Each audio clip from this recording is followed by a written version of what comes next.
J&K academy of arts culture and languages आसिया Abhinav theatre Jammu च दौं ध्याड़े दी आल इंडिया पंजाबी कॉन्फ्रेंस का आयोजन किया गया। गुरु नानक देव जी के 550वें प्रकाश पर्व के संबंध में आयोजित कॉन्फ्रेंस में मुल्क भर थमां विचारक बुद्धिजीवी ते लिखारी हिस्सा लै करदे न। कॉन्फ्रेंस में गुरु नानक देव जी की शिक्षा उपर पेपर पढ़े गए। इसके अलावा कवि दरबार भी लाया गया।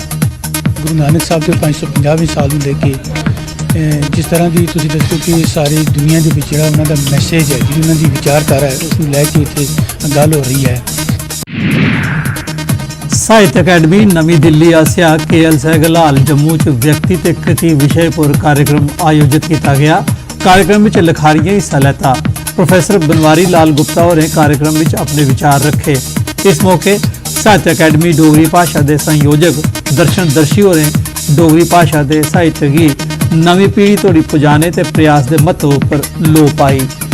व्यक्ति ते कृति पीपल एंड बुक्स इहदे च कोई ऐसा व्यक्ति अस अपनी स्पीच आस्तै अपने वक्तव्य आस्तै भाषण आस्तै सदने जड़ा कि आपूं राइटर नहीं है, लिखारी नहीं है, लेखक नहीं है, मगर उसी डोगरी साहित्य कन्नै, डोगरी भाषा कन्नै, डोगरी समाज कन्नै इन्नी ज़्यादा रुचि है और इन्ना गहन ओहदा अध्ययन भी रौंहदा है ताकि वो साढ़े कन्नै ये सांझा करी सकै कि जिहड़े लेखक नहीं हैं उनके अलावा जिहड़े लोग न डोगरी प्रति जिंदे मन च श्रद्धा भी है, डोगरी साहित्य प्रति मान भी है, वो कैसा महसूस करते हैं।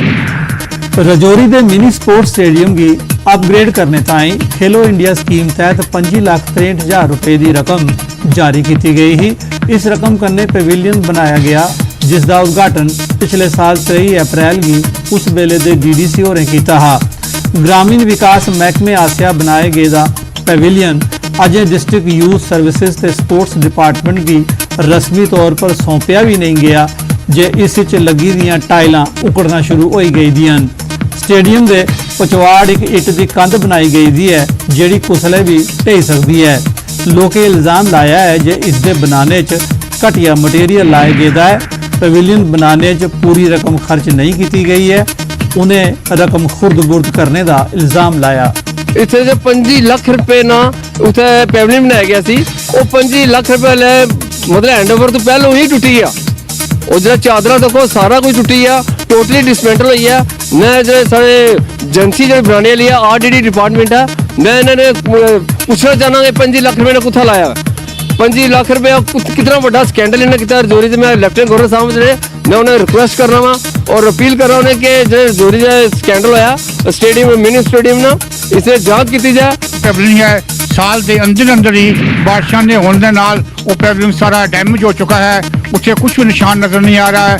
जब रूरल डिपार्टमेंट के अख्तियार के अंदर शहर के अंदर काम वो नहीं कर सकते सी, तो 25 लाख रुपया वेस्ट हो चुका है। सरकारी जो सेना की रोमियो फोर्स की 43वीं राष्ट्रीय राइफल्स बटालियन आसिया गवर्नमेंट हायर सेकेंडरी स्कूल सासलकोट रजौरी च नौजवानों की सेना च भर्ती होने की प्रेरित करने ताई कार्यक्रम आयोजित किया गया। कार्यक्रम में हायर सेकेंडरी स्कूल के छात्रें ते छात्राएं हिस्सा लेता। इस मौके सेना च भर्ती होने की प्रेरित करने वाली शॉर्ट फिल्म के अलावा भर्ती होने की प्रक्रिया की तफसीली जानकारी दी गई। बन्ने पारा थमां पाकिस्तान आसिया गोलाबारी करने के मद्देनज़र सांबा जिले के बन्ने वाले ग्राएं च केंद्र सरकार आसिया लोगों की सुरक्षा लई बंकर बनाने का काम जारी है। XNPWD सांबा उनका गलाना है जिस जिले के बन्ने वाले ग्राएं च बनाए जाने वाले 8 कम्यूनिटी बंकरें चा 6 कम्यूनिटी बंकर ते 1734 इंडिविजुअल बंकरें चा 1363 बंकर बनी चुके हैं। गल कि ठीक है, बड़ी मेहरबानी है कि जी साढ़े पर मदद कर रहे हैं मोर्चे बनाने की। असी रह सकांगे, असी कुछ जाने तो बच जाएंगे। ठीक है, अपने छोटे छोटे बच्चे ने बिच लैके बढ़ जाएंगे। इतनी असी उनके पर बड़ी मेहरबानी कर रहे हैं कि साड़ी मदद करने वास्ते वो आए हैं। इन्ना ही हो गया फायदा, चलो ठीक है। हाँ, अगे साड़ी फसल भी बर्बाद है, कोई करनी जोगे नहीं आए, कणक भी नहीं हो राई, मुंजी जड़ी भी बर्बाद हो गई है। साढ़े बच्चे हूँ खाना भी के है। चलो इस वास्ते कि साड़ी हूँ ठीक सरकार आई है। अं इन्ना कि बैंकर बना के दिते ना, अं थोड़ा जहा इतना कि अपना बचाव कर सकते हैं। लेकिन जोड़े ये काम लगे दे ने तो ये कुछ ਮਨਮਰਜ਼ੀ ਵੀ ਕਰਾ ਦੇਣਾ ਹੈ। ਉਹਨੇ ਕਿਹਾ ਕਿ ਜਾਂ ਸਿਸਟਮੈਟਿਕਲੀ ਕਿਵੇਂ ਚੱਲਣਾ ਚਾਹੀਦਾ ਹੈ, ਜਿਵੇਂ ਮੈਂ ਇੱਧਰ ਬਣਾਦਾ ਤਾਂ ਉਹਦੇ ਨਾਲ ਦੂਸਰੇ ਦਾ ਬਣਾਉਣਾ ਚਾਹੀਦਾ। ਹੁਣ ਵਿੱਚ ਮਟੀਰੀਅਲ ਚੁੱਕਿਆ ਉਹ ਦੂਸਰੀ ਸਾਈਡ ਲਈ ਜਾਣਾ, ਉੱਥੋਂ ਤੀਸਰੀ ਜਗ੍ਹਾ ਲਈ ਜਾਣਾ, ਇੱਧਰ ਕੰਮ ਛੱਡੀਏ ਚਲੀ ਜਾਣਾ। ਤਾਂ ਹੁਣ ਉਹ ਪਤਾ ਨਹੀਂ ਉਹ ਸਿਫਾਰਿਸ਼ ਤੌਰ ਪਰ ਹੈ ਜਾਂ ਕੀ ਚੱਕਰ ਹੈ ਕਿ ਨਹੀਂ ਹੈ ਵੀ। ਤੇ ਇਸ ਕਰਕੇ ਦੇਖੋ ਸਾਡੇ ਨਾਲ ਰਹਿੰਦਾ ਪਿਆ ਵੀ ਸਗਰ ਨੇ ਕਿਨਾਰੇ ਪਰ ਬਣਾਇਆ ਨਾਲ ਤੁਸੀਂ ਬਣਾ ਲਿਓ।